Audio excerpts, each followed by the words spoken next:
பக்கத்துல கையை கொடுத்துட்டு நல்ல பார்த்து சந்தோஷமா இருக்கீங்களா? உங்களுக்கு துக்கத்தை சந்தோஷமா மாற்றுகிறவர் என் ஆண்டவர். ஹல்லேலூயா, ஹல்லேலூயா. யாரெல்லாம் துக்கமா இருக்கிறீங்களோ, யாரெல்லாம் பிரச்சனையோடு கூட இருக்கிறீங்களோ, அந்த பிரச்சனைகள்லாம் மாற்றுகிறவர் நமது ஆண்டவர். Praise the Lord, praise the Lord. Amen. Yesu வந்தா ஒரு அற்புதம் நடக்கும்.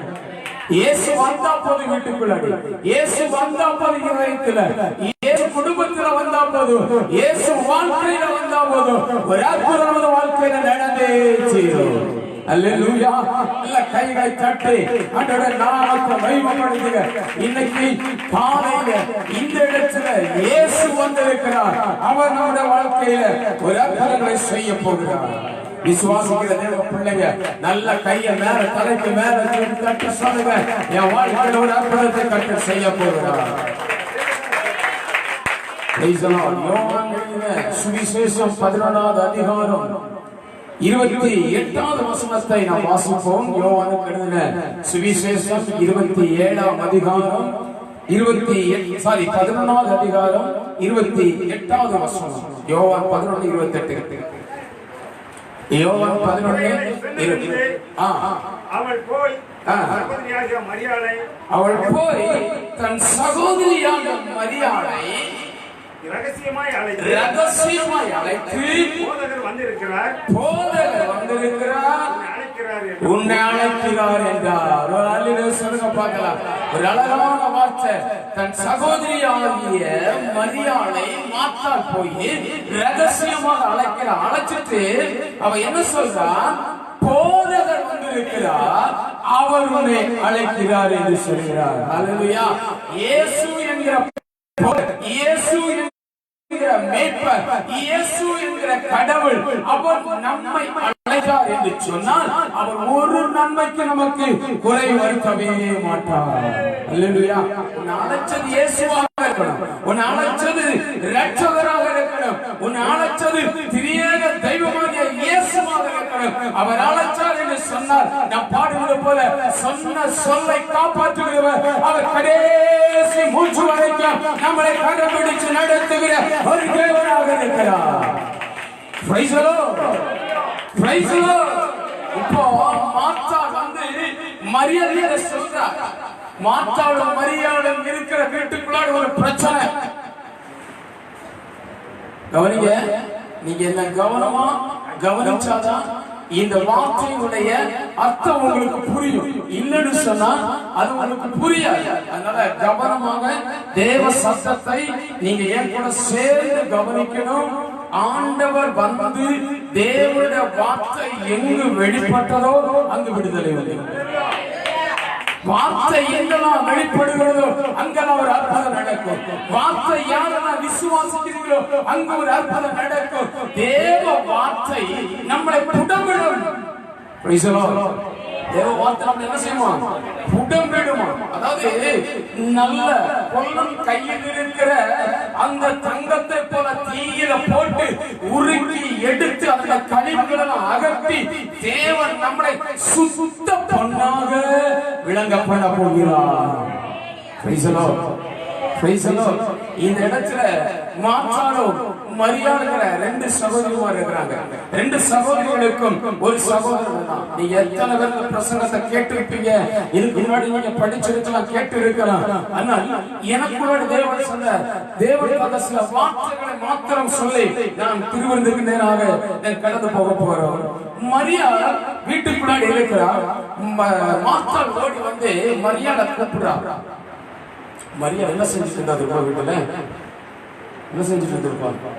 எத்தனை பேர் இந்த அதிகாரத்தை வாசிச்சிருக்கீங்க? எத்தனை பேருக்கு இந்த அதிகாரத்தில் நடந்த சம்பவங்கள் தெரியும்? சொல்லுங்க. என்ன பண்ணிருந்தா? அது இன்னொரு இடத்துல, இந்த இடத்துல கிடையாது. அது இன்னொரு இடத்துல, இந்த இடத்துல இல்ல. இந்த இடத்துல என்ன செஞ்ச? அது இன்னொரு இடத்துல, இந்த இடத்துல இல்ல. என்ன செஞ்சா? தன் சகோதரன் இறந்து போன துக்கத்துல அங்க உட்கார்ந்து அழுதுகிட்டு இருக்கிறார்.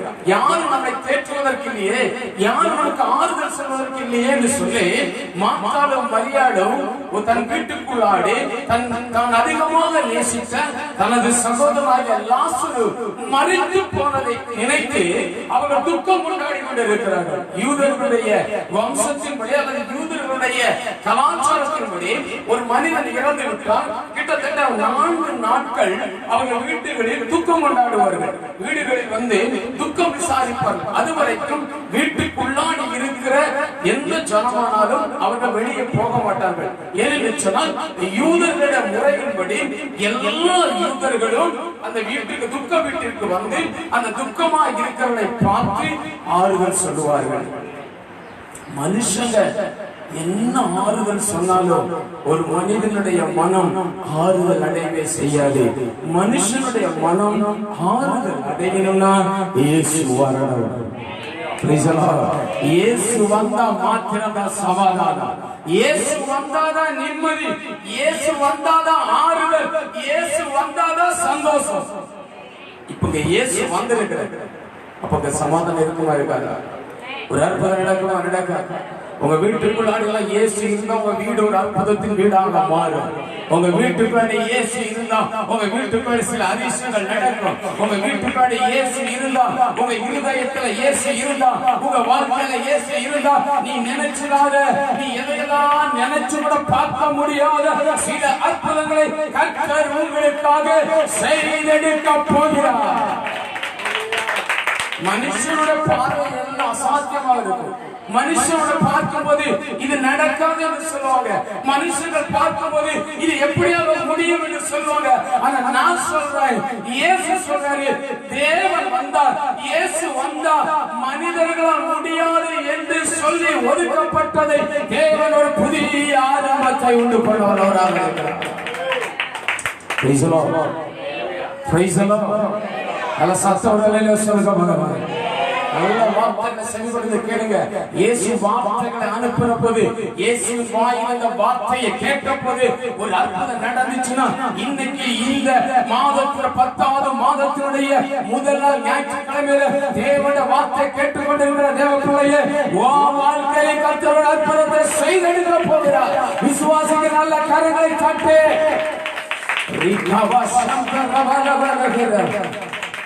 இடத்துல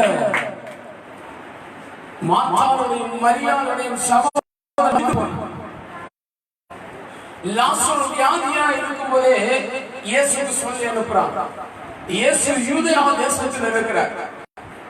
எருசலேமிலிருந்து கொஞ்சம் தூரத்தில் தள்ளி இருக்கிறார்.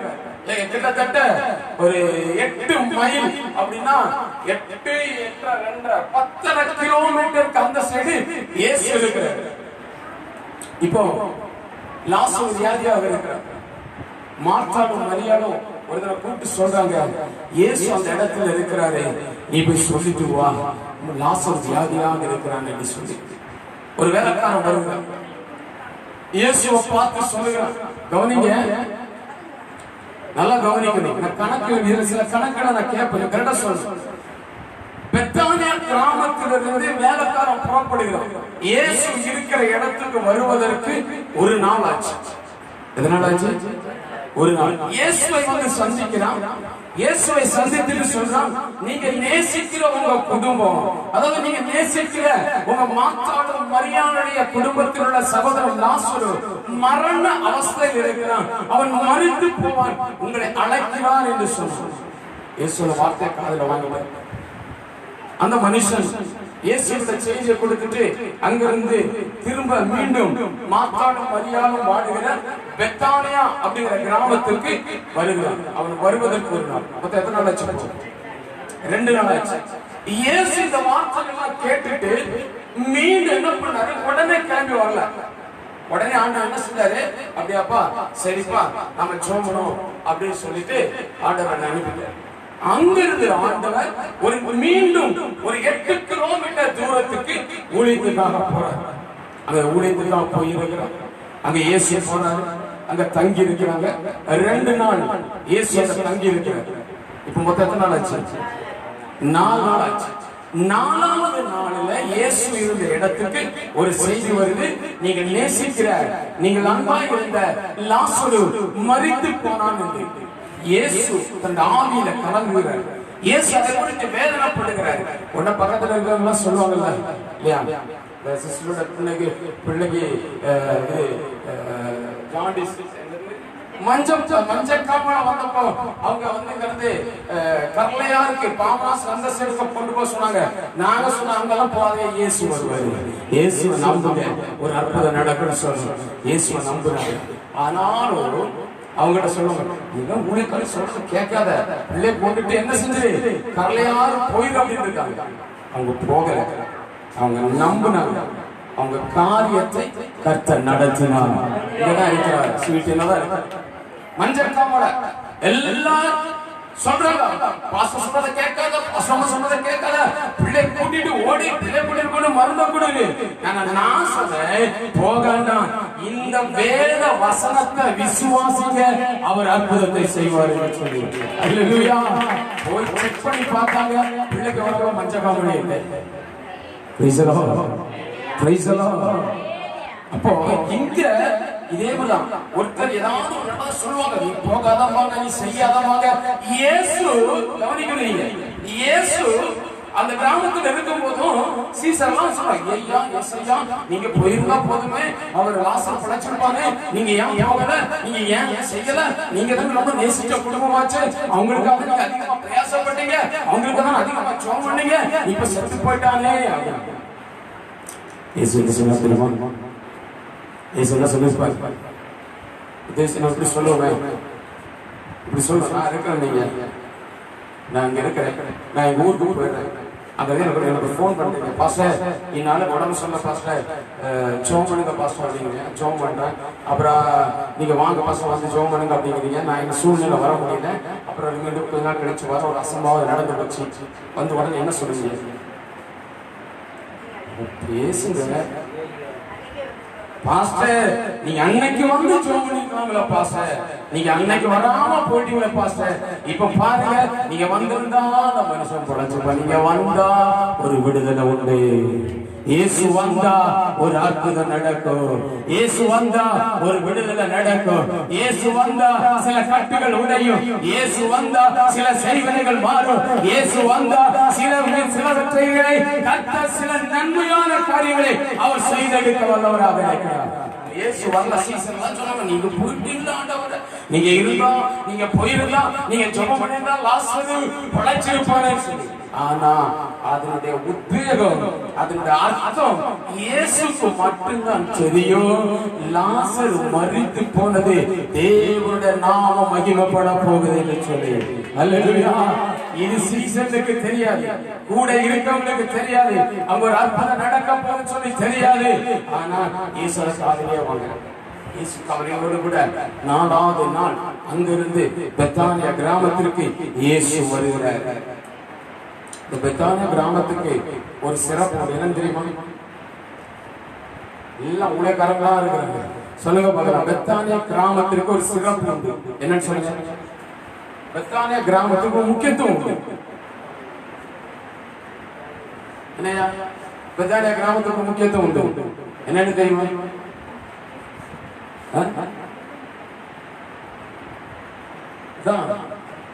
இயேசு ஏறுவதற்கு ஒரு கழுதை கூட எங்க பிடிச்சிட்டு போறாங்க. அல்லேலூயா. சத்தம் ஒரு அல்லேலூயா சொல்லுங்க.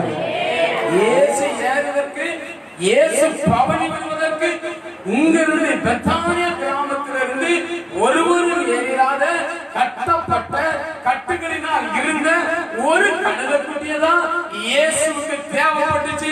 அங்க இருந்துதான் அந்த கழுதையை கூட்டிட்டு போறாங்க. அந்த கழுதை மேலதான் இயேசு பவனி வந்தார்கள். அல்லேலூயா. அப்படி ஸ்பெஷல் உண்டு. இயேசுவுக்கு அந்த பெத்தானியா கிராமத்திற்கும் ஒரு நெருங்கிய தொடர்பு உண்டு. இப்ப லாசர் எங்க? லாசர் 4 நாள் ஆச்சு.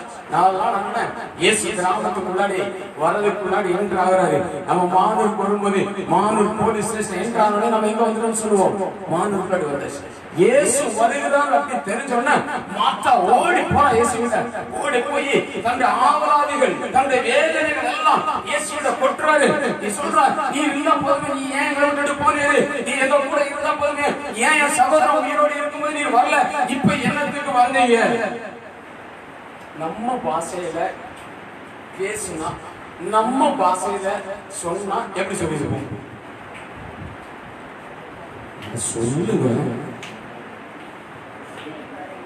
இப்ப இதுக்கே வந்து என்ன நடக்குது வேடிக்கை பார்க்க வந்துடும்.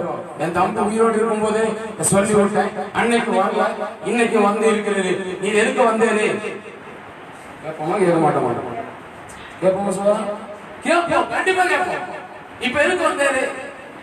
வியாதியா இருக்கும். பாஸ்டர் கூப்பிடுவோம், பாஸ்டர் சோபுல பாஸ்டர் உடனே வாங்கணும். பாஸ்டர் பைக்கில் உடனே ஓடி சோம் பண்ணணும். போகல, அவங்க ஆஸ்பத்திரிலாம் போயிட்டு வந்ததுக்கு அப்புறம் வீட்டுக்கு போன என்ன கேட்பாங்க? இப்ப எதுக்கு பாஸ்டர் வந்தீங்க? நான் வியாதியா இருக்கும் நீங்க கூப்பிட்ட போது நீங்க வரல, இப்ப எதுக்கு வந்தீங்கன்னு கேட்பாங்க. போக மாட்டோமா? கேட்போம். எல்லாருக்கும் இயல்பு, எல்லாரோட வாழ்க்கையில இருக்கு. ஆனா இங்க மாற்றால் அதை கேட்க மாற்ற என்ன சொல்றதுமா? ஆண்டவர்கிட்ட தன்னுடைய வேதனைகளை சொல்லுறா, பாம்புகிறா. ஆண்டவரே, நீங்க என் கூட இருந்திருந்தீங்கன்னா, நீங்க எங்க வீட்டுக்குள்ள இருந்திருந்தீங்கன்னா, இன்னைக்கு இவ்வளவு பெரிய ஒரு துக்கமான காரியம் நடந்திருக்காத ஆண்டவரேன்னு சொல்லி மாற்றால் ஆண்டவருடைய வேதனையை புலம்புகிறோம். உடனே புலம்பெல்லாம் முடிஞ்சு, அழுகையெல்லாம் முடிஞ்சிச்சு. மாத்தா என்ன செய்யறான்? சரி ஆண்டவரே இருங்க, நான் போய் சகோதரிகிட்ட சொல்றேன். அங்கிருந்து குடு குடுன்னு ஓடி வாரா. ஓடி வந்து மரியாள் கிட்ட சொல்றான். மரியாள் தான் இயேசுக்கு ரொம்ப பிடிச்சிருச்சு. மரியாள் தான் இயேசுக்காக தன்னுடைய விலை உயர்ந்த தைலத்தை இயேசுவின் பாதத்தில பூசினவர். தன் வாழ்க்கையை முழுவதுமாக அர்ப்பணித்த இயேசுவுக்காக இயேசு கிட்ட வந்து இப்ப சொல்ற அந்த வசனம் தான் நம்ம வாசிச்சோம். வாசிக்கிறவங்க கூட இவைகளை சொன்ன பின்பு தன் சகோதரியாகிய மரியாளை ரகசியமாய் அழைத்து போதகர் வந்திருக்கிறார். கவனிங்க கவனிங்க, ஒரு நிமிஷம் கவனிங்க. நீங்க என்ன எல்லாரும் என்ன பார்க்கணும்? நீங்க பயன்படுத்திக்கணும். மாற்றால் வந்து மரியாதை என்ன சொல்றா? போதகர் வந்திருக்கிறாரு, அவர் நம்மளை அழைக்கிறார். அப்படியே சொன்னாங்க. அப்படியே சொன்னாங்க. அப்படி சொன்னாரா? எப்படி சொன்னாங்க? உண்மை அழைக்கிறார். அந்த அழைப்பு தான் பிரத்யேகதை. அந்த அழைப்பு தான் நமக்கு ஆசீர்வாதத்தை கொண்டு வரும். அந்த அழைப்பு தான் நம்மளை நடத்தும். அந்த அழைப்பு தான் நம்மளை பாதுகாக்கும். அந்த அழைப்பு தான் உன்னை எல்லா மரண கண்ணிகளிலிருந்து உன்னை விடுவிக்கும். தேவ அழைப்பு நமக்குள்ளாடி இருக்கணும். எல்லா மனுஷங்களும் அழைப்பது. இந்த இடத்துல நீங்க எல்லாம் வந்திருக்கிறீங்கன்னா பாஸ்டர் அழைச்சுக்கிட்டு வர முடியாது. நீங்க பாஸ்டர் நம்பி இந்த இடத்துக்கு வர முடியாது. என்ன தெரியுமா? இந்த இடத்துல நீ இல்லைன்னு இன்னொருத்தர் ஆண்டவர் கொண்டு வருவார். வெளியில சொல்லுங்க வரல. இந்த இடத்துல நீ இல்ல அப்படின்னா இன்னொருத்தரை ஆண்டவரே கொண்டு வருவார். இந்த இடத்துல நான் வரும்போது நான் ஒரு ஊழியக்காரனா இருந்து எனக்கு உதவி செய்ய கூட ஆள் இல்லையே ஆண்டவரே அப்படின்னு நான் ஜெபித்தப்போ 2 ஊழியக்காரர்கள் ஆண்டவர் கொண்டு வந்தாரு. தேவனத்துல இருந்து ஐயா, அந்த அழகிய பாண்டிபுரத்துல இருந்து ஐயா 2 பேரை கொண்டு வந்தாரு. 2 பேர் குடும்பத்துல பிரேயர்ஸ் தொடங்குவதற்கு ஆண்டவர் வழிகளை திறந்தார். நானும் நம்பராசன் கண்ணை கட்டி விட்டது போல இருந்துச்சு. என்ன செய்வதுன்னு தெரியாது. இந்த இடத்துக்கு வந்தப்போ கர்த்தர் காரியங்களை எனக்கு வாய்க்க பண்ணினார். அல்லேலூயா. எந்த இடத்துல நாம இல்ல, இந்த இடத்துல பாஸ்டர் ஸ்டீபன் இல்ல அப்படின்னா இன்னொரு ஊழியக்காரரை கொண்டு கர்த்தர் இந்த இடத்துல அற்புதங்களை செய்வார். ஆனால் அதை பார்ப்பதற்கு உனக்கு சான்ஸ் இருக்காது. அதை அனுபவிப்பதற்கு உனக்கு சான்ஸ் இருக்காது. தேவனுடைய அன்பை நீ பெற்றுக் கொள்வதற்கு உனக்கு சான்ஸ் இருக்காது. கர்த்தர் உன்னை அழைத்திருக்கிறார். Price the Lord. Praise the Lord. வந்து மரியாதை சொல்றா, போதகர் உன்னை அழைக்கிறார். உன் மேல ஆண்டவர் அழைப்பு இருந்து வைங்களேன். பிரச்சனை வந்தாலும் சரி, போராட்டம் வந்தாலும் சரி, எனக்கு உனக்கு எதிராக யாரெல்லாம் எழும்பி உனக்கு எதிராக போர் போட்டி தூக்கினாலும் சரி, உன் தலை மேல அழைச்சவருடைய அழைப்பு இருந்துச்சுன்னா இவைகள் ஒன்றும் உன்னை சேதப்படுத்தாது. அல்லேலூயா. அல்லேலூயா. என்ன ஆண்டவர் அழைச்சிருக்கிறார். சும்மா வரல. ஆண்டவருடைய வேத வார்த்தையை நாம் படிக்க ஆரம்பிச்சப்போ, ஆண்டவருடைய வார்த்தையை பேச ஆரம்பிச்சப்போ எனக்கு ஒரு ரட்சிப்பு வந்துச்சு. எனக்கு மனம் திரும்புதல் வந்துச்சு. என்னுடைய பாவத்தை குறித்து பரிசுத்த ஆவியானவர் என்னை உணர்த்தினார். உனக்குள்ள இருக்கிற குற்றம், உனக்குள்ள இருக்கிற பாவம், உனக்குள்ள பொல்லாத காரியம் எதெல்லாம் வாழ்க்கையில இருக்கோ அது இருந்துச்சுன்னா ஆவியானவர் உனக்குள்ள ஒரு குற்ற உணர்வை உண்டு கொள்வார். விரோதமாக இந்த பாவத்தை செய்கிறேனே, ஆண்டவருக்கு விரோதமான இந்த காரியத்தை செய்கிறேன்னு சொல்லி எப்ப நமக்குள்ளான ஒரு குற்ற உணர்வு வருதோ அப்ப புரிஞ்சுக்காங்க, உங்களுக்குள்ளாடி பரிசுத்த ஆவியானவர் இருக்கிறார். அல்லேலூயா. மாத்தாள் மரியாதை போதகர் அழைக்கிறேன், நல்லா கவனிக்கணும். அங்க மரியா மாத்த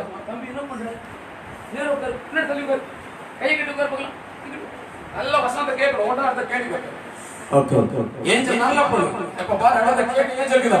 இப்போ என்ன பண்றா மரியாள் மாத்தாள் சொன்னதை கேட்டுக்கிட்டு வீட்டுக்குள்ளாடி இருந்து வெளியில புடுன்னு ஓடுறாங்க. இப்படி நம்ம யோசிப்போம், வீட்டுக்குள்ளாடி மரணம் நடந்துருச்சுன்னா வீட்டுக்குள்ளாடி இருக்கிற பொம்பளைங்க எப்படி இருப்பாங்க?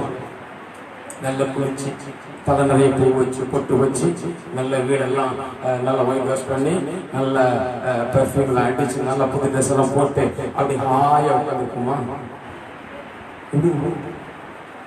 எப்படி இப்ப சொல்லுங்க, முகத்தோடு கூட இருப்போம். 3 நாள் ஆயிருக்கும் உடுக்க ட்ரெஸ் மாத்துறதுக்கு கூட நமக்கு மனசு இல்லாம இருக்கு. பல்லு தேய்ச்சோமா குளிச்சோமா கூட நமக்கு தெரியாது. பெண்கள் எப்படி இருந்து பேசுறாங்க, மாத்தா கூட மரியாதை சொன்ன உடனே மரியாதை என்ன செய்யறானா எந்திரிச்சு ஓடுறான். ஓடும்போது என்ன செஞ்சிருப்பா? ஓடும்போது பெண் எந்திரிச்சு ஓடும்போது என்ன, எந்திரிச்சு ஓடும் போதே சேலைக்கு போட்டுட்டு கொண்டை போட்டு போட மாட்டாளா? புதுசா சொல்ற மாதிரி இருக்கு. ஆமா, எந்திரிச்சு ஓடும்போது என்ன செய்வா? சேலைய வரைஞ்சு கட்டிட்டு அவட கொண்ட முடியாது கொண்டே போட்டுட்டு இப்போ ஓடுறா. அரசியல்வாதிய பார்க்கறதுக்காக அல்ல, போலீஸ்கார பார்க்கறதுக்காக அல்ல, வக்கீல பார்க்கறதுக்காக அல்ல, எந்த விதமான டாக்டர்ஸை பார்ப்பதற்காக அல்ல, அல்லது உயர் அதிகாரிகளை பார்ப்பதற்காக அவள் போகவில்லை. அலங்காரமான ட்ரெஸ்ஸுமாய் துக்க நிறைந்த முகத்தோடு கூட அவள் பார்க்க போவது நசரேயனாகிய இயேசுவை பார்க்க போகிறார். Price the Lord. அதுதான் வசனம் சொல்லுது, உன் புலம்பலை சொல்லு சுகா வசனத்தை என்ன செய்ய, உன் புலம்பலை ஆனந்த களிப்பாய் மாற்ற போது. இப்போ துக்க முகத்தோடு கூட வேதனையோடு கூட கண்ணீர் நிறைஞ்ச முகத்தோடு கூட கண்களினுடைய கண்ணீர் தார தாராக வடிஞ்சு அந்த கண்ணீர் வடிஞ்ச இடமெல்லாம் காஞ்சு போய் உப்பு போல இந்த இடமெல்லாம் சொத்தி இருக்கும் போது அவள் அதை வந்து பொருட்படுத்தல. மேக்கப் வேண்டாம் விட்டுட்டா, இருக்கிற ட்ரெஸ் போதும் சொல்லிட்டா, நான் பார்க்க போகிறது எனது மனவாளனாகிய இயேசுவை. அவரை நான் பார்த்தா என் சூழ்நிலைக்கு ஒரு மாற்றம் உண்டாகும். அந்தையும் போட்டுக்கிட்டு மரியாதை எழுந்துச்சு ஓட ஆரம்பிச்சான். வீட்டுக்கு வந்து ஒரு பொம்பளை எழுந்துச்சு ஓடுறாங்க. வீட்டுக்கு இருக்க என்ன பண்ணுவாங்க? என்ன பண்ணுவாங்க? பின்னாடியே ஓடுவாங்க. ஐயோ சகோதரனை இறந்த துக்கத்துல போய் தற்கொலை பண்ண போறானா முதல் என்ன வரும் இல்லையா? ஏன் ஓடுறா, எதுக்கு ஓடுறா, எங்க மாதிரி ஓடுறான்னு யாரும் யோசிக்க மாட்டாங்க. வீட்டுக்கு அடுக்கிட்டே இருக்கிற ஒரு ஜீவன் எந்திரிச்சு ஓட ஆரம்பிச்சு என்ன நினைப்பாங்க? சகோதரனை புரிஞ்சு பிரிவை தாங்காம தற்கொலை பண்ண போறா போலுக்கே அப்படின்னு சொல்லிட்டு மாத்தா வீட்டுக்குள்ளாடி இருந்த கொஞ்சம் பேரு இவன் எங்கதான் ஓடுறான்னு சொல்லி பார்க்கறதுக்காக மரியாதைக்கு பின்னாடி கொஞ்சம் பேர் ஓட ஆரம்பிக்கிறாங்க. நேரம் ஓடி வந்தா எந்த மனுஷனுக்கு முன்னாடி போகவில்லை. எந்த மனுஷன் வந்தால் வாழ்க்கை மாறும்னு நினைச்சு வந்தாரோ அந்த மனுஷனுடைய பாதத்தில் வந்து விழுந்தார். இயேசு அவரை தூக்கி நிறுத்திட்டு அவரை பார்க்கிறாரே, அவர் கண்ணுல இருந்து கண்ணீர் தார தாரையா வடிஞ்சுக்கிட்டு இருக்கு. இயேசு உள்ளத்துல மரியாதைக்கு பின்னாடி வந்தவங்க என்ன நடக்குது பார்ப்பதற்கு கண்களை விரித்துக் கொண்டு ஆக்ரோஷமாய் நின்று கொண்டு இயேசு மரியாதை கட்டி தள்ளிட்டு சொன்னார், கவலைப்படாதே. மரியா சொல்றா, நீ இருந்திருந்தா என் சகோதரன் செத்து போயிருக்க மாட்டானே, நீ இருந்திருந்தா என் சகோதரன் ஜீவனோடு கூட இருந்திருப்பானே என்று சொல்லி மரியாதை தன்னுடைய வேதனையை இயேசுவிடத்தில் சொல்லி விடும்போது மரியாதைக்காக இயேசு கண்ணீர் விட்டார். அந்த யோவான் 11ஆம் அதிகாரத்துல கிளமாற வாசத்தில் சொன்னா இயேசு கண்ணீர் விட்டார் அப்படிங்கிற ஒரே ஒரு வார்த்தையை போட்டு ஒரு முற்றுப்புள்ளி வச்சிருக்காங்க. மரியாளுடைய சகோதரனுக்காக மரியாளுடைய வேதனையை பார்த்து, மரியாளுடைய கண்ணீரை பார்த்து, அவள் புலம்புகிற புலம்பலை பார்த்து இயேசு அவளுக்காக கண்ணீர் சிந்தினார். இந்த காலை நேரம் கேட்கிற தேவ பிள்ளையே, நம்முடைய வேதனைகள் எதுவாக இருக்கட்டும், நம்ம பிரச்சனைகள் எதுவாக இருக்கட்டும், போராட்டங்கள் எதுவாக இருக்கட்டும், யாரிடத்தில் சொல்ல முடியாத வேதனைகளாக இருக்கலாம், யாரிடத்தில் சொல்ல முடியாத பிரச்சனைகளாக இருக்கலாம், இந்த பகல் சொல்லட்டுமா, இயேசுவின் பாதத்தில் வந்து உன் கண்ணில் ஒரு சொட்டு கண்ணீர் சிந்தி பாரு. உன் கண்ணீருக்கு மறுபடியும் என் இயேசு உன் பவனத்தில் வருவா. உன் கண்ணீருக்கு மறுபடியும் என் இயேசு வீட்டுக்குள்ளாடி வருவா. உன் கண்ணீர் ஒரு நாள் அது வீணாய் போகவே செய்யாது.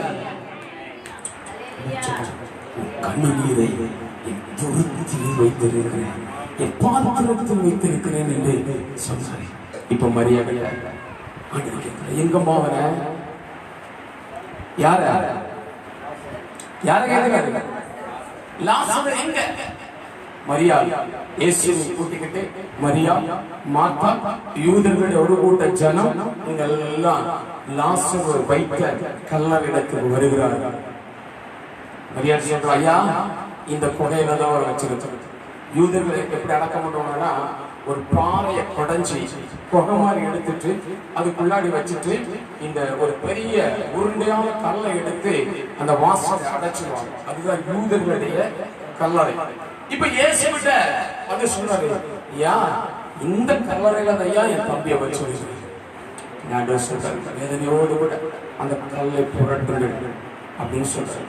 உடனே அங்க இருந்ததெல்லாம் மாற்றாடு மரியாதை சேர்ந்து சொன்னாங்க, ஐயா 4 நாள் ஆயிருச்சு, பாடி இருந்து அந்த கெமிக்கல் ஒழுக ஆரம்பிச்சிருச்சு, இப்போ நாற்றம் அடிக்குமே, என்ன செய்வது என்று. இது நல்லா கவனிக்கிற வார்த்தைய. 4 நாள் ஆச்சு, நாற்றம் அடிக்கிற அந்த சரீரத்துக்கு முன்னாடி இயேசு வந்து நிற்கிறார். எல்லாரும் சொல்றாங்க, 4 நாள் ஆயிடுச்சு, உள்ளடி சரீரத்தை புழு திங்க ஆரம்பிச்சிருக்கு, மாம்சங்கள் ஒவ்வொன்றும் பிஞ்சு விட ஆரம்பிச்சிருக்கும், சரீரத்தில் இருக்கிற கொழுப்புகள் எல்லாம் அதில் வடிய ஆரம்பிச்சிருக்கும், ஈக்கள் கண்களை திண்டிருக்கும். என்ன செய்வது? கல்லை புரட்டினால் நாற்றம் அடிக்குமே என்று சொன்ன போது இயேசு சொன்னது இதுதான். எதை குறித்து கவலைப்படாம கல்லை புரட்டி தள்ளுங்கள் என்று சொன்னார். இன்னைக்கு உங்க வாழ்க்கையில சில நாற்றம் பிடிச்ச காரியங்கள், நாற்றம் பிடிச்ச சம்பவங்கள் அல்லது நாரிகரசம் எதுவாக இருக்கட்டும், அதிலிருந்து ஒரு அற்புதத்தை செய்யும்படியாக என் ஆண்டவர் உங்களை அழைத்திருக்கிறார், என் ஆண்டவர் உங்களை கண்டிருக்கிறார். அதுக்கு முன்னாடி கொகையில இருக்கிற சில கல்லுகளை, கர்த்தருக்கு பிரியமில்லாத கல்லுகளை, அற்புதங்கள் நடப்பதற்கு தடையாயிருக்கிற கல்லுகள், அதிசயங்கள் நடப்பதற்கு தடையாயிருக்கிற கல்லுகளை இன்னைக்கு பகல்களில நீ புரட்டி தள்ளுவாய் என்று சொன்னார். நாற்றம் பிடிச்ச இடத்துல கர்த்தர் நறுமணத்தை உண்டு பண்ண வல்லவராக இருக்கிறார். நல்ல கரங்களை தட்டி ஓ ஹல்லேலூயா பாபா அந்த ரவுடஜாரிகள துஜாரகள நாற்றம் பிடிச்ச கல்லறையில் இயேசு வந்து கல்லை புரட்டி தள்ள சொன்னார். உங்க வாழ்க்கையில் இருக்கிற சில கல்லுகளை இந்த இடத்துல நீங்க போறதுக்கு முன்னாடி புரட்டி தள்ளிட்டு போயிடணும். உங்களுடைய ஜீவன் வருவதற்கு, ஆசீர்வாதம் வருவதற்கு தடையாயிருக்கிற சில கல்லுகள், உங்களுடைய குடும்பம் நல்லாவதற்கு தடையாயிருக்கிற சில கல்லுகள், குடும்பத்தில் சமாதானம் இல்லாமல் சண்டையும் சச்சரவாய் நடந்து கொண்டிருக்கிற பிசாசம் வைத்திருக்கிற சில கல்லுகளை எல்லாம் இந்த இடத்திலிருந்து போவதற்கு முன்னாடி எல்லாரும் உருட்டி தள்ளிட்டு இயேசுவின் பாதத்தில் விழுந்துட்டு போவீர்கள் என்று சொன்னார். கர்த்தர் செய்ய போகிறார். இப்ப ஆண்டவர் மாற்ற சொல்லுங்க, யாரெல்லாம் கல்லறைக்கு முன்னாடி நிக்கிறா? மரியாதை மாற்றால் இயேசு, யூதர்கள், அப்புறம் முக்கியமான கூட்டத்தை விட்டுட்டீங்களே. இயேசு வந்தா கூட யார் இருப்பா? சீசர். அத சொல்லணும், ஆடா சொல்லணும். இயேசு, சீசர்கள், மார்த்தா, மரியா, யூதர்கள், பொதுஜனம், 6 வகையில் பட்டவர் கல்லறைக்கு முன்னாடி நிற்கிறாங்க. இயேசு சொன்னோன்னே 2 பேர் குடுகுடுன்னு வந்து அந்த கல்லை உருட்டி தள்ளுறாங்க. இப்பதான் கிளைமேக்ஸ். ஆண்டவர் பார்க்கிறாரு, கல்லறை முன்னாடி ஒரே இருட்டா இருக்கு, அங்க என்ன நடக்குன்னு தெரியாது. வந்தவங்க எல்லாரும் ஆச்சரியப்பட்டு அங்க அந்த கல்லறையே பார்த்துக்கிட்டு இருக்கிறாங்க, என்ன நடக்குன்னு தெரியாது. நம்ம ஊர்ல முன்னாடி சின்ன வயசுல தெருவுல திரைப்படம் கொடுப்பாங்க, பார்த்துருக்கீங்களா யாராவது? அது பார்த்தா இல்லையா? தெருவுல திரை கட்டி படம் போடுவாங்க இல்லையா, ப்ரொஜெக்டர் வச்சு. அப்ப அந்த ப்ரொஜெக்டர்ல இருந்து ஒரு ஒளி வந்து அந்த திரையில விழும்போது அந்த அந்த அந்த அந்த ஒளிக்குள்ள பாத்தீங்கன்னா அப்படியே மினுமினுமினான சில அப்படியே தூசு மாதிரி பறந்துகிட்டே இருக்கும். பார்க்கலன்னா உங்களுக்கு இன்னொரு ஐடியா சொல்லுங்க. சூரியன் உதிக்கும் போது காலையில உங்க ஜன்னலை திறந்து வைங்க, வீட்டுக்குள்ள சூரிய ஒளி விடும்போது அந்த ஒளி எந்த இடத்துல வருதோ அந்த இடத்துல பாருங்க அப்படியே தூசு மாதிரி பறந்துகிட்டே இருக்கு இல்லையா? பார்க்கணும், எங்க வீட்டுக்கு வாங்க, நான் காட்டுறேன். இப்போ இயேசு அந்த இடத்துல நிற்கிறாரு, யூதர்கள் நிற்கிறாங்க, மார்த்தாள் மரியா நிற்கிறாங்க, பொது ஜனங்கள் நிற்கிறாங்க, கல்ல புரட்டி தள்ளியாச்சு. இப்ப கல்லறை வேடிக்கை நிற்கிறது, ஒரே இருட்டு, என்ன நடக்குன்னு தெரியாது. எல்லாரும் அப்படியே பார்த்துட்டு நிற்கிறாங்க, என்னவோ நடக்க போகுது. இயேசுக்கு மட்டும்தான் தெரியும் இன்னைக்கு ஒரு அற்புதம் நடக்க போகுதுன்னு சொல்லி. இயேசுக்கு மட்டும்தான் தெரியும் இன்னைக்கு அழைத்தவருடைய மேன்மையை கர்த்தர் நிறைவேற்ற போகிறார் என்று சொல்லி. எல்லாரும் பார்த்து நிற்கும் போது இயேசுவின் வாயிலிருந்து ஒரு வார்த்தை, லாசரே வெளியே வா. ஒரே ஒரு வார்த்தை, ஒரே ஒரு வசனம். மரித்து போன லாசரு ஜீவனோடு கூட எழுப்பி கல்லறையில் வாதிலில் வந்து நின்று கொண்டிருக்கிறார். நல்லா உற்சாக கரங்களை தட்டி மரித்து போன அவஸ்தையில லாசரை உயிரோடு எழுப்புற என் தேவ அன்பு இந்த கால நேரத்தில் உங்க வாழ்க்கையிலும் கடந்து வந்திருக்கிறது. Praise the Lord. Praise the Lord. அதுதான் ஆரம்பத்தை சொன்னோம்ல, இதிலிருந்து புறப்படுகிற ஒவ்வொரு வார்த்தையும் நம்மளை அதிசயமாய் நடத்தும். இதிலிருந்து வருகிற ஒவ்வொரு வார்த்தையும் நம் காதுகளில் வந்துச்சுன்னு சொன்னா குடும்பத்தில் சில நன்மைகள் நடக்கும். இதிலிருந்து புறப்படுகிற வார்த்தைகளை நீங்க கேட்க தயாரானால் எவைகளெல்லாம் மரித்து போய்விட்டது என்று சொல்லப்பட்ட அவஸ்தையில் நீங்க இருந்தாலும் அவைகளிலிருந்து ஜீவனை தர என் ஆண்டவர் வல்லவராக இருக்கிறார். இப்போ லாசரு உயிரோடு எழுப்பி நிற்கிறார். எப்படி இருக்கும் யோசிச்சு பாருங்க. நீங்க மோட்சத்துக்கு போயிருக்கீங்களா? யாராவது மோட்சரி பிணாவரை பார்த்து கேட்காத மாதிரியா பாக்குறீங்க? மோட்சரிக்கு போயிருக்கீங்களா இல்லையா? போயிருக்கீங்களா? மனம் போயிருக்க மோட்சரிக்கு? மார்ச்சர்ல போனீங்கன்னா நம்ம வீட்டுல அலமாரி இருக்க ரேக்கா இருக்கும். ஒவ்வொரு ரேக்கா பார்த்தா ஒவ்வொரு பணம் இருக்கும். நான் ஒரு மார்ச்சர்ல போயிட்டு மேல இருந்து ஒவ்வொரு பகுதி எனக்கு ஒரு பணத்தை அடையாளம் காட்டினானே, ஒவ்வொன்றா உருவி பார்த்தேன். பார்த்தா அதுக்கு இருக்கிற பணம்லாம் பார்த்தா கொடூரமா இருக்கு. அதுக்கு மூக்கு இல்ல, தலை இல்ல, நாக்கு இல்ல, கண் இல்ல, நெஞ்சு இந்த பகுதி இல்ல, எல்லாம் அதுக்குள்ள அடைச்சு வச்சிருக்காங்க. எல்லாம் கொடூரமாக இருக்கு. இங்க மரித்த லாசரு சவக்கல்லறையில் எழுப்பி நிற்கலாம். எப்படி இருப்பான்? ஒரு இமேஜினேஷன், கற்பனை நீங்க சொல்லுங்க, எப்படி இருப்பான்? கல்லறையிலிருந்து எழுப்பி நிற்கிற லாசரு எப்படி இருப்பான்? அதாவது யூதர்கள் முறையின்படி மரித்து போன ஒரு மனுஷன் என்ன பண்ணுவாங்க அப்படின்னா, வெள்ளை துணியினால நல்ல சுருட்டி காலிலிருந்து உச்சந்தல வரைக்கும் ஒண்ணும் தெரியாம சுத்தி சுத்தி சுத்தி சுத்தி சுத்தி கட்டி வச்சிருப்பாங்க. புரிஞ்சதெல்லாம் சொல்லுங்க, விளங்கிச்சா? இப்போ லாசர் எழுப்பி நிற்கிறான். எப்படி இருக்கு சொல்லுங்க. அதான் கொஞ்சம் கற்பனை பண்ணி பாருங்க. இயேசு வார்த்தை வந்துச்சு கல்லறைக்கு. இப்ப லாசர் அந்த வார்த்தை, அந்த கல்ல கிரட்டான அந்த அந்த வார்த்தை போன உடனே இப்படியே சொல்லி நிற்கிறான் லாசர். மேல இருந்து உச்சம் தலையில உள்ள கால் வரைக்கும் சுற்றி சுற்றி கட்டப்பட்டு இருக்கிறது. லாசருக்கு ஜீவன் இருக்கு, ஆனால் அவனை பார்க்க முடியல. லாசருக்கு ஜீவன் இருக்கு, அவன் கைகால் அசைவு இல்லை. லாசருக்கு ஜீவன் இருக்கு, ஆனா நடக்க காரணம் என்ன தெரியுமா? அவனை கட்டப்பட்டு இருக்கிறது. ஒரு ரெண்டு நண்பர்கள் கவனிக்கும் கதை, ரெண்டு நண்பர்கள் ரொம்ப தூரம் பிரயாணம் போயிட்டு அவங்க ஐயோ இருட்டிருச்சு சொல்லி ஒரு ஆற்று கரையில வர்றாங்க. இருட்டிருச்சு, அடர்ந்த காடா இருக்கு, நம்ம எப்படி ஊரு போய் சேர்றதுன்னு சொல்லி பரிதவிக்கிறாங்க. உடனே அந்த ரெண்டு நண்பர்கள் என்ன பண்ணாங்க அப்படின்னா, இருட்டுக்கு ஒண்ணுமே தெரியல, தப்பி தடவி அந்த ஆத்துக்குள்ளாடி இறங்கி பார்க்கும்போது ஒரு படகு அந்த இடத்துல நிற்குது. என்ன நிற்கிறது? படகு நிற்குது. உடனே ரெண்டு பயங்கர சந்தோஷம். படகு நிற்குது, நம்ம எப்படியாவது என்ன செஞ்சலாம், நாம் போய் அக்கறை சேர்ந்துடலாம் அப்படிங்கிற அந்த உற்சாகத்தோடு கூட படகுல ஏறுறாங்க. படகு முன்னாடி போகணும், என்ன வேணும்? என்ன வேணும்? துடுப்பு வேணும். வாழ்க்கை முன்னாடி போகணும்னா இயேசுக்கு கிருபை வேணும். அல்லேலூயா, அல்லேலூயா. கிருபை இல்லாம உன் படகு ஓடுற அடி கூட என்ன செய்யாது, முன்னாடி போகாது. உன் படகு நின்ற இடத்திலே நிற்கும். ரெண்டு பேரும் படகுல ஏறி இருந்துகிட்டு தப்பி தடவி ரெண்டு துடுப்பு எடுத்துட்டாங்க. ஆடு துடுப்பு எடுத்துட்டு ரெண்டு பேரும் துடுப்ப போட்டுக்கிட்டே இருக்கிறாங்க.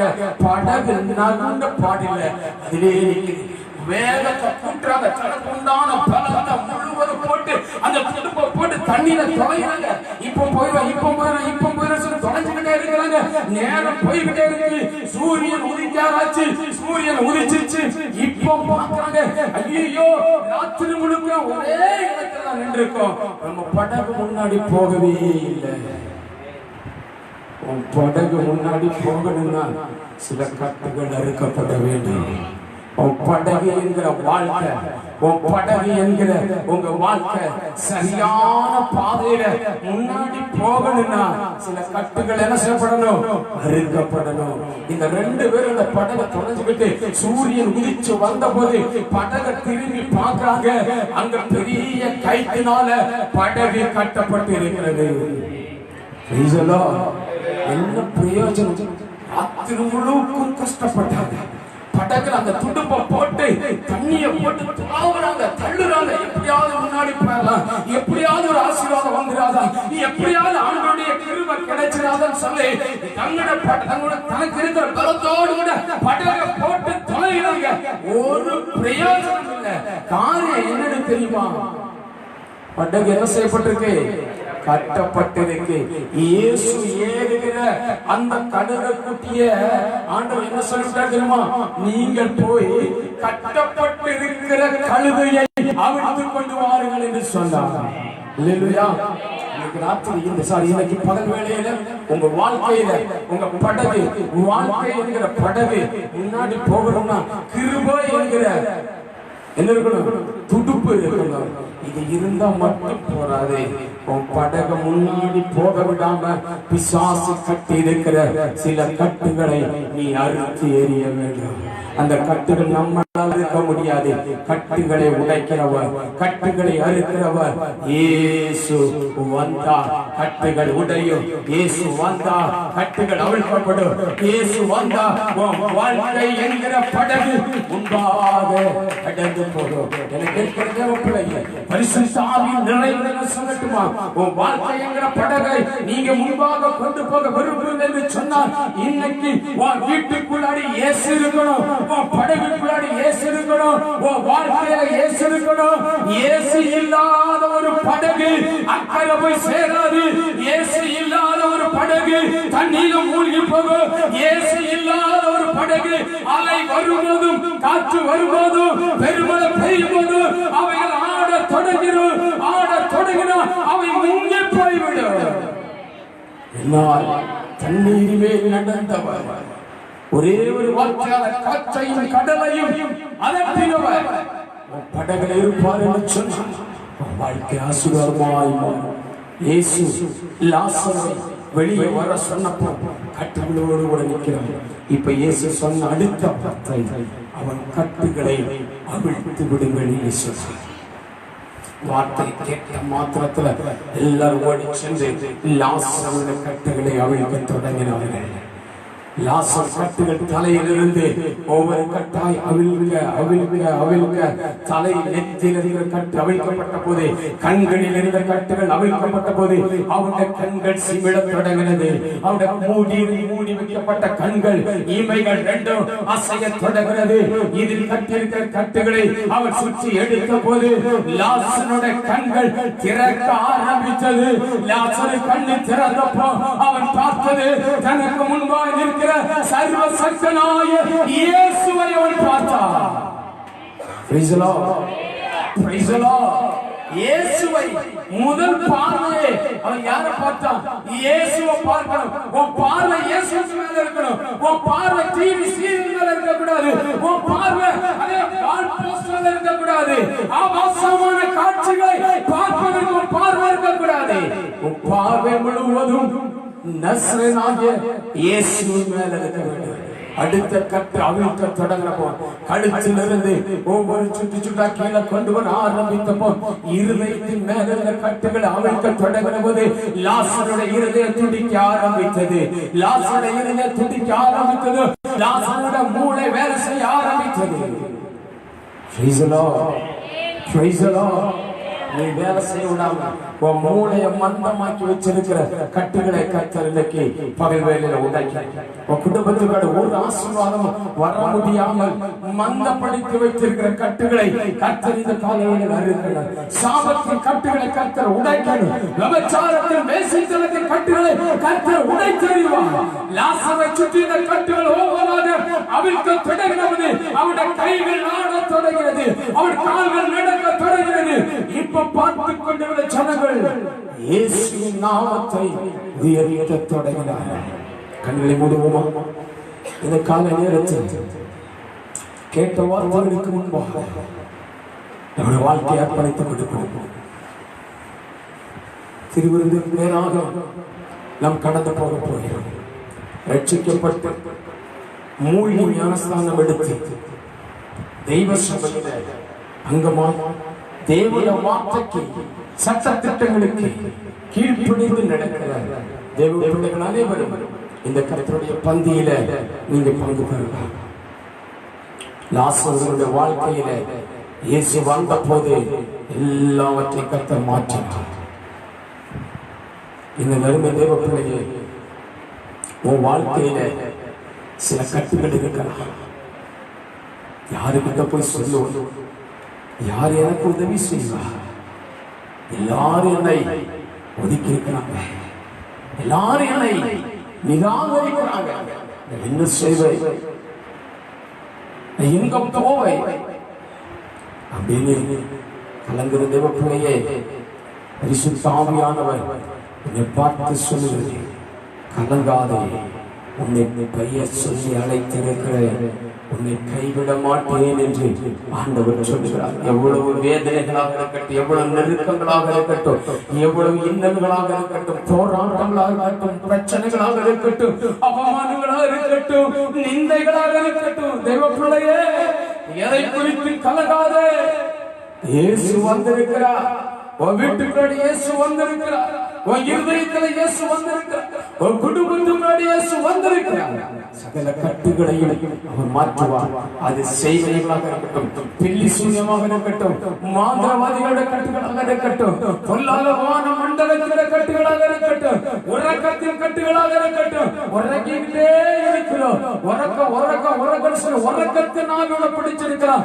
இயேசுவின் நாமத்தினால் எல்லா கட்டுகளும் இந்த காலை நேரத்தில் அறுந்து போவதாக பந்திக்கு நேராக வரும்போது கட்டுகள் உடைக்கப்பட்டவர்களாய், எங்களை தேவன் விடுதலை பண்ணினவர்களாய் இந்த பந்திக்கு நேராய் கடந்து வருவார். ஆண்டவனே எங்களுக்கு ஒரு விஷயம் தகப்பனே, இந்த இடத்துல இருக்கிற ஒவ்வொரு தேவ பிள்ளைகளையும் நினைக்கிறேன், அவர்களுக்காக ஜெபிக்கிறேன். ஆண்டவரே, கட்டுகள் எல்லாம் இயேசுவின் நாமத்தினால இந்த காலை நேரத்தில் முறியடிக்கப்படட்டும் ஆண்டவரே. எஸ், எல்லா கட்டுகளையும் நிர்மூலமாக்குகிற தேவன். செய்வனைகளாகட்டும், பில்லி சூன்யமாக இருக்கட்டும், மாந்திரிகமாக இருக்கட்டும், வியாதியாக இருக்கட்டும், சொல்ல முடியாத பிரச்சனை மத்தியில் போகிறவங்களாக இருக்கட்டும், எதுவாக இருந்தாலும் உன்னை போதவர் அழைக்கிறார். போதவர் வந்திருக்கிறார். அவர் உன் கட்டுகளை அறுக்க முடியாது, அவர் உன் வியாதிகளை குணமாக்க முடியாது, அவர் உன் பாவங்களை போக்க முடியாது. இயேசு வந்திருக்கிறார். எஸ், கர்த்தருடைய பந்திக்கு நேராக நம்முடைய இருதயங்களை அர்ப்பணித்துக் கொண்டு போகிறோம். நமக்கு முன்னாடி இருப்பது வெறும் மர்மமும் ஒரு ரசமும் அல்ல. இது கர்த்தருடைய சரீரம், இது கர்த்தருடைய இரத்தமாய் இருக்கிறது. இந்த பாத்திரத்தில் பங்கு பெறுவதற்கு நீங்கள் நானும் பாத்திரவான்களாக இருக்கிறார்கள். வேதம் சொன்னது, அபாத்திரமாய் இதில் போஜனபானம் பண்ணுகிறவன், அபாத்திரமாய் இதை போஜனம் பண்ணுகிறவனாகட்டும், பானம் பண்ணுகிறவனாகட்டும், அவன் தீராத வியாதிக்கும் மரணத்திற்கும் ஏதுவாக மாறுகிறான் என்று சொல்லி வேதம் சொன்னது. உங்களை நீங்களே நிதானித்து இந்த பாத்திரத்தில் பங்கு பெறும்படியாய் உங்களை அன்பாய் கேட்டுக்கொள்கிறேன். ஒருவேளை யாருக்காவது மனக்கசப்புகள், மனக்குழப்பங்கள், யாரால வெறுப்புகள் இருக்கும் என்று சொன்னார், நான் என்னுடைய நேரத்தை உங்களுக்காக தருகிறேன். ஒரே ஒரு விஷயம் நான் உங்களுக்கு தருகிறேன். ஆண்டவரிடத்தில் ஒப்புரவாவதற்குள்ள ஒரு நேரமாக இருக்கிறது. மனக்கசப்போடு கூட, வெறுப்போடு கூட இந்த பாத்திரத்தில் பங்கு பெறக்கூடாது. அப்படி பெறும்போது நாம் தீராத வியாதிக்கும் தீராத பிரச்சனைக்கும் நம் ஆளாகி தீர்வோம். தன்னைத்தான நிதானித்து சோதித்து அறிந்து இந்த பாத்திரத்தில் பங்கு பெற வேண்டும். எஸ், ஆண்டவருடைய பாத்திரத்தில் பங்கு பெறுவதற்கு நம்மளை நாம் ஏற்படுத்திக் கொடுப்போமா? நான் அந்த பாத்திரத்துக்கு பங்கு பெறுவதற்கு நான் ஆயத்தமாய் வந்திருக்கிறேன் என்று சொல்லுகிற தேவ பிள்ளைகள், முழங்கால் நிற்க முடியும் என்று சொன்னால் ஒரு நிமிஷம் முழங்கால் நிற்போம். கர்த்தருடைய பந்தில ரட்சிக்கப்பட்டிருக்கணும், மனம் இருக்கணும், மூலிகை ஞானஸ்தானம் இருக்கணும், தெய்வ சபையில அங்கமாய் இருக்கணும். இப்படிப்பட்ட தேவ பிள்ளைகளை திருவிருது பாத்திரத்தில் பங்கு பெறுவதற்கு நான் தயாராக இருக்கிறேன் என்று சொன்னால் ஒரே ஒரு நிமிஷம் முழங்கால் படியிடும். ஒருவேளை உங்களுக்கு முழங்கால் படியிட முடியலன்னா நீங்க இருக்கிற இடத்துல எழுதி விட்டுக் கொள்ளலாம். இதனால முழங்கால் போட முடியாது, எனக்கு முழங்கால் போட முடியாதுன்னு சொல்லுகிறவர்கள் ஒரு நிமிஷம் நம்மளுடைய சமூகத்தில் எழுதியிருக்கலாம். எனக்கு முழங்கால் போட முடியும் என்று சொல்லுகிறவர்கள் முழங்கால் போடுவோம்.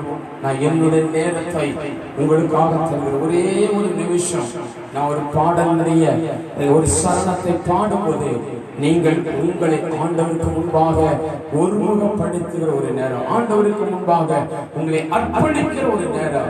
இந்த நல்ல காலை நேரத்தில் அர்ப்பணித்துக் கொடுங்க. உங்க வாழ்க்கையை தேவனுக்கு நேரம் அர்ப்பணித்துக் கொடுங்க. விருப்பு, வெறுப்பு, கசப்பு, பகை, பொறாமை, குற்றம், தேவனுக்கு விரோதமான குற்றம், தேவனுக்கு பிரியமில்லாத குற்றம் ஏதாவது வாழ்க்கையில இருக்கும் என்று சொன்னால் ஒப்புரவாய் ஆண்டவரை சொல்லப்பா, ஒரு விஷயம் என்ன மன்னியப்பா, என் இருதயத்துல வாங்க.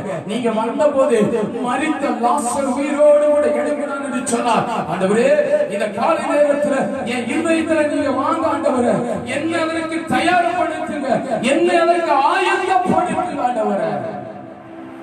அர்ப்பணித்து கொடுப்போம். மனுஷர்களை திருப்திப்படுத்துவதற்காக யாரும் செய்ய வேண்டும்.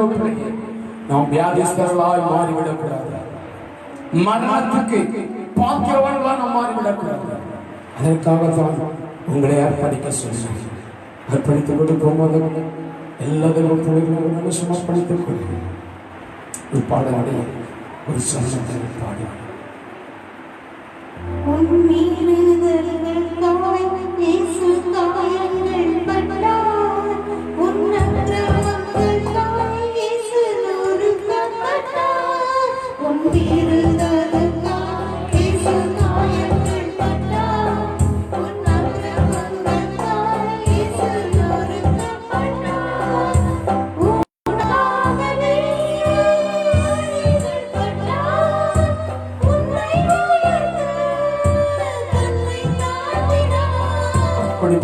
நல்லது.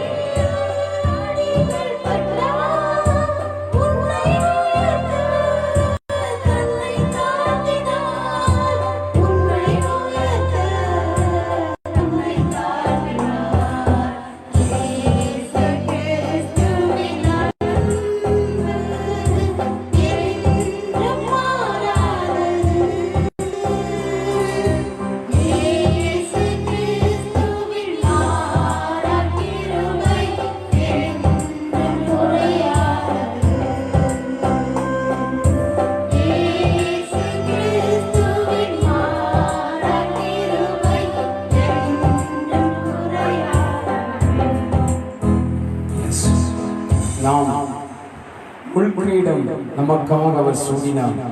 காரணம் என்ன தெரியுமா? நீ வாடாத ஜீவ கிரீடத்தை, வாடாத நீதியின் கிரீடத்தை நீ சூட வேண்டும் என்பதற்காக சாட்டை வாறு கொண்டு அதில் கொளுத்துகள் நாம் மாட்டப்பட்ட இயேசு இந்த சரீரத்தில் ஓங்கி அடிக்கும் போது அந்த கொளுத்துகள் முழுவதும் இயேசுவின் பச்சை சரீரத்துக்குள்ளாடி கடந்து சொல்லி கப்பி பிடிக்கும் போது ரோம வீரர்கள் அந்த சாட்டவாரை வெட்டி இழுக்கும் போது பச்சை சரீரம் பிடிக்கப்பட்டவரா இயேசுவின் சரீரத்தை பச்சையாக பிச்சு புடுங்கினார்கள். உனக்காகவும் எனக்காகவும் அந்த வேதனையை அவர் அனுபவித்தார். உனக்காகவும் எனக்காகவும் தான் அந்த பாடுகளை அனுபவித்தார். பச்சமர சிலுவையை தோளில் சுற்றி தூக்கிக் கொண்டு கொல்கொலா கொலைக்களத்துக்கு நேராய் என் ஆண்டவர் தள்ளாடி தவழ்ந்து களைப்போடு கூட இயேசுவே அந்த கபராஸ்தலమైన இடத்தில் வந்து பச்சமர சிலுவையில் 3 ஆணிகளினால் அடிக்கப்பட்ட போது வலது கரமும் பச்சை மரத்தோடு கூட சேர்ந்து 5 அங்குல ஆணி கொண்டு சிலுவையில் அடித்து தொங்கவிட்ட போது சரீரத்தினுடைய நரம்புகள் முழுவதும், வலது கையில் இருக்கிற நரம்புகள் முழுவதும் பொட்டி தெரிக்கப்பட்டு உடைக்கப்பட்டு இரத்த ஆறாய் ஓடினது. சிலுவையில கையை வைத்து அவர் அடிக்கும் போது அந்த ஆணி நரம்புகளை பட்டு அந்த நரம்புகளால் உடைக்கப்பட்டு வேதனை கொண்டு அவர் துடித்தது எதற்காக தெரியுமா? வாழ்க்கையில நீ வேதனைப்படக்கூடாதுங்கிறதுக்காக அவரை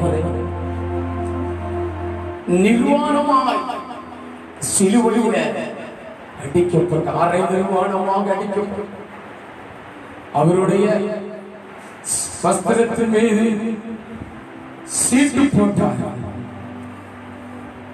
அவர் சிவப்பு அங்கி சரிந்தது எதற்காக தெரியுமா?